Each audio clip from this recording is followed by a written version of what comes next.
Game On Magazine is joined by Duzi Kanue Sbonelo Khwela. Thank you, Sbonelo, for joining us today. Oh, you're welcome.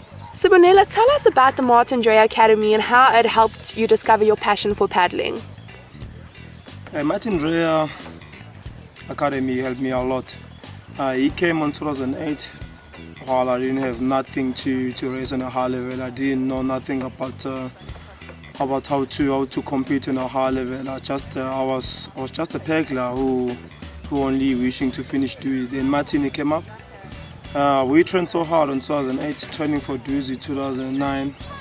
Then from there, Martin he teach me everything, how to race on a high level and how to read the river as well. And he give me those skills to race in a high competition. So from there, he give me the best equipment ever. Then I entered the Duzi in 2009. And Martin he said to us, the only goal that he wanna see is to finish in the top 50. Then I was dreaming to be in the top 10, but I knew that it's gonna be a tough one because I've never even been in the top 50 for the first time. But I went there, then I gave it my best. Day one, I found myself finishing in the top 7. Then I was so happy. Then the next day we woke up. Then I put everything that I have. Then I managed to finish 9th. And Martin he came back to me and he said, "Eric, you can do it. The only thing that you need to do now is to focus on the race." And the next day, on day 3, I woke up. Then I told myself, I don't have nothing left to lose. I have to try to do my best. Then I managed to get in the top 10 for the last day, and I was so happy. Then from there, I didn't look back until today. Yeah. And this year was a big turning point in your career. You entered the non-stop Duzi challenge alone. So tell us about that experience and how it's helped shape your confidence. Yeah, that was a big one. My wife, she was always telling me that I have to do the non-stop in the country. But I've already done 8 non-stop, but only on the doubles I've won 4. Then my wife, she said to me this year, please give it a try in the K1. Then I jumped on my K1 and I was so scared to be on my own, to be honest. But I was hoping for a podium, and on the day we raced with the guys, and I give everything that I have to try to make sure that I'm there with the guys all the way down to block. But eventually I managed to be on my own on the river. Then the guys they dropped back. Then from there I didn't look back. Yes. So I was just focused on the river and myself. Then I managed to win the non-stop for the first time in the K1, and I was so happy. Then to win the non-stop was such a big experience, and that gave me more confidence to do more non-stop in the K1. I'm still willing to win more. And you said you were apprehensive entering, and should you or should you not? What were some of the challenges you faced doing it alone, and how did you overcome those challenges? Yeah, to be on your own, especially in a non-stop, it's a long day, 120 kilometers in the river, to do those long portages on your own.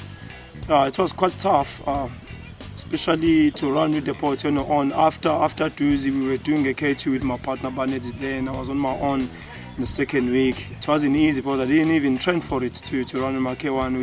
We trained to run in a K2 with my partner, so it was quite something that was difficult for me. But I managed to get there, then do my best. And on the way, there was some point where I felt that my body is going down. But I was always keep telling myself that I can do it. I can do it.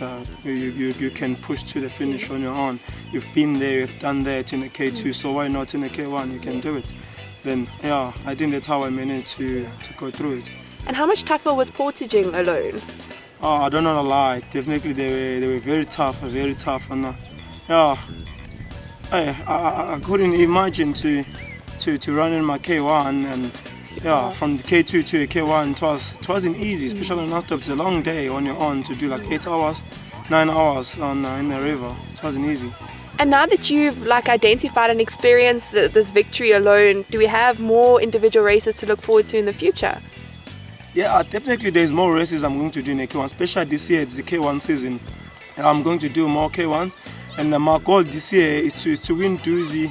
To win Duzi in a K1 because I've never won Duzi in a K1. I've won it in a K2 with Andy Beckett. So my plan is to give everything that I have to make sure that I fulfill my dream. Yes. And you said your wife encouraged you a lot to enter this race individually. How important is it in the sport to have a support structure like that? It was very important to have a support.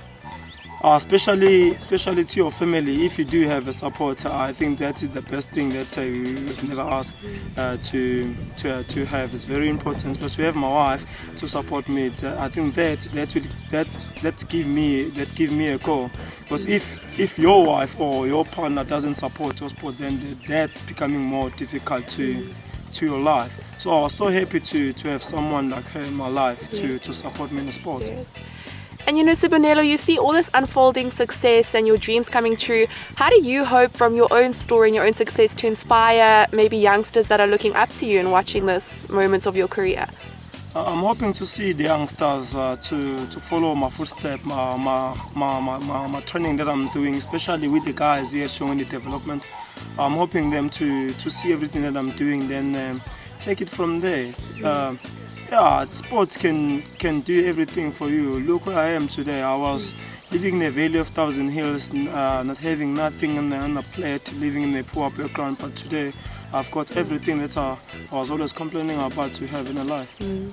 Thank you very much, Sbonelo, for sharing some of your story, and we look forward to the year ahead for you. You're welcome. Thank you very much for coming.